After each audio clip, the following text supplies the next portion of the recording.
I have been sharing stories of women, trad wives, other story times, and just sharing what women have gone through when they go through divorce or custody or whatever. Sometimes other women jump into the comment section wondering why a woman would rather be homeless with her children rather than give custody to the dad.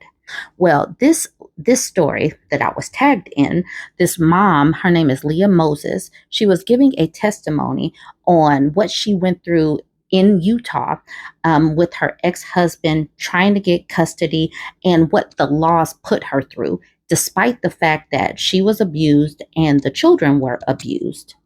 Y'all, this testimony is very powerful. What this mother went through and how she is relaying this story, it certainly hit me as a mother. What her children had to go through, what she went through, how she had nobody in the courts to advocate for her, how she had no way to really protect herself or her children. This testimony is very, very powerful. I am going to show video of her testimony, but I do want to let y'all know that law did pass in Utah, and it's a law advocating for custody and for parents who are trying to get their children away from abusive situations. So here is this testimony. My 16-year-old son, Ohm, was murdered by his father on Mother's Day weekend during court-ordered parent time. Ohm was brutally shot twice in the back and once in the face by a .45 caliber handgun bought from a pawn shop on the same state street in Salt Lake City as the courthouse where I fought in family courts for 14 years, trying to keep my children safe. I supplied the courts with extensive evidence of domestic violence and child abuse, but nevertheless, the court granted custody of Ohm to his abusive father. This morning, it is my impossible task to represent thousands of protected parents and children who share their own but similar experiences living in violence and who are not safe to speak out because they will be abused tonight, tomorrow, and this weekend. I mothered in violence for the entirety of Ohm's 17 years. I never dreamed I'd be safe enough to speak the truth publicly, but my son stood in the face of lethal danger and freed me. I'm no longer harassed and hunted, and so I am here before you today. Ohm was conceived in the violence of rape and murdered as a hostage in the violence of control. Despite years of begging for relief, he was powerless to escape, trapped in childhood, and ultimately killed by his custodial parent. Throughout litigation, starting at 5 years old, Ohm asked me, "Mom, when did the kids get to talk?" The court never did hear directly from either of my children. His father was always abusive. I was in my late 20s in a graduate program, and I'm not sure during which of the countless rapes Ohm was conceived. But when I was dropped off to Planned Parenthood with an ultimatum between an abortion or my life, I kept my pregnancy and I chose Ohm, and our life as prisoners began. His father was a 6'3" PhD psychologist. In public, his professional appearance and title made him seem like the model parent, but in private, he perpetuated a lifetime of relentless, systematic sexual assault, psychological, physical, sexual, and emotional abuse of our children, and drug experimentation with them. Calculated coercive control of all of us. This facade is a common abuse practice. But many court professionals have a cursory understanding and little training about how abusers operate. As a result, power and control tactics by the abuser are mislabeled as high conflict parenting.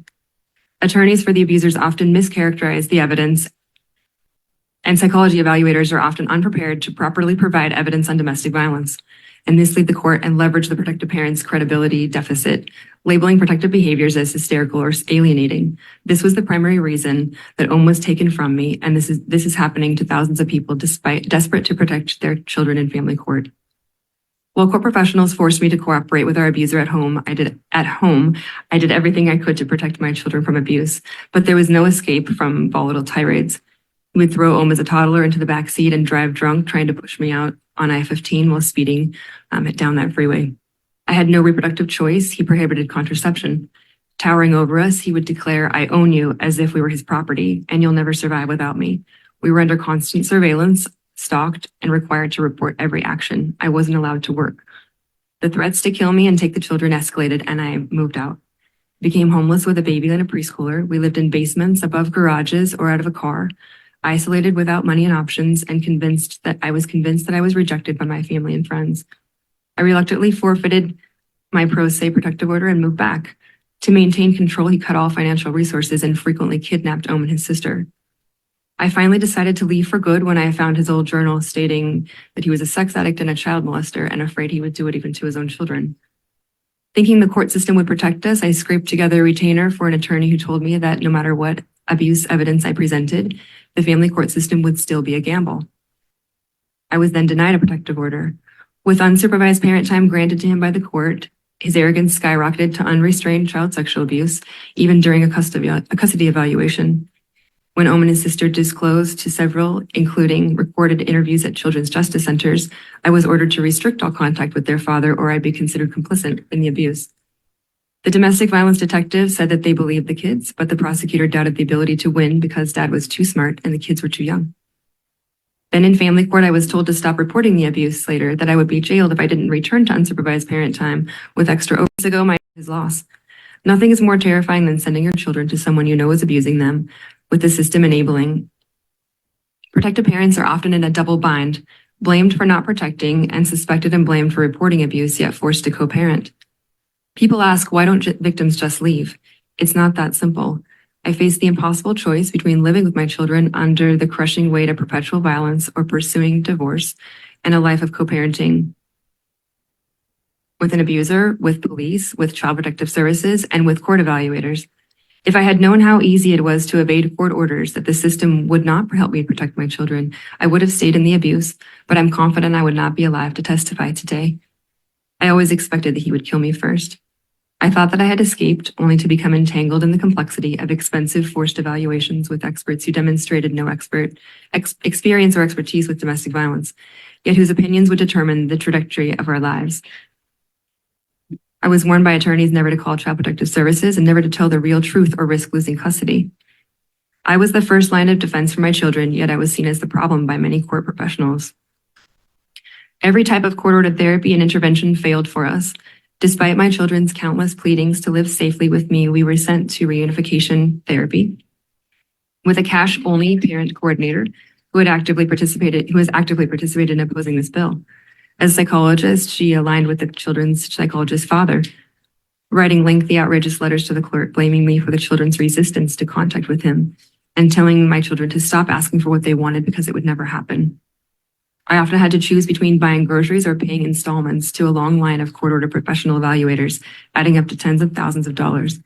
There was nothing therapeutic about forced reunification with him, but in the court's view, I needed to cooperate or I would be held in contempt. No, not one evaluator or appointed expert petitioned to remove the children from abuse to protect them, no matter how many disclosures or how obvious their symptoms of trauma. Family court may appear as small claims court, but it maintains the highest stakes claims. Our children deserve free to live from abuse, not to be treated as property to be divided. He continued to use the court systems in his personal hammer for many years. Ohm's childhood is not documented in photo albums, but in reams of a 14-year court docket.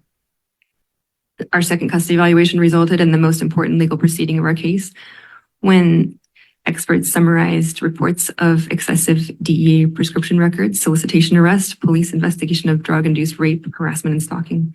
Yet out of fear of being sued by him, evaluators recommended that my children would be split from each other, and custody of Ohm was taken from me and given to his dad. If he was dangerous to one of them, he was dangerous to both.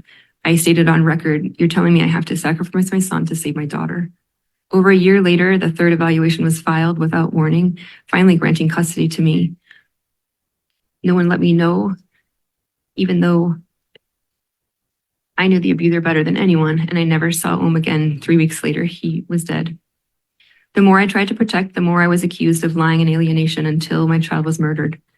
Even with all the protracted abuse and allegations, I was never able to get a court finding of abuse.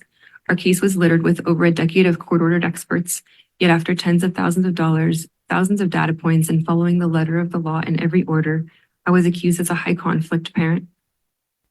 Before I play the video, just know that What Utah happened to did Ohm will happen actually again if pass we do not this raise our law. standards and fix our custody laws. Ohm's law is an opportunity for us to create system change for Utah's children, to do right by them, and safe parents. Many are trapped in abuse and trapped in family court right now as I am speaking. In closing, I ask, what more must a child say to be heard?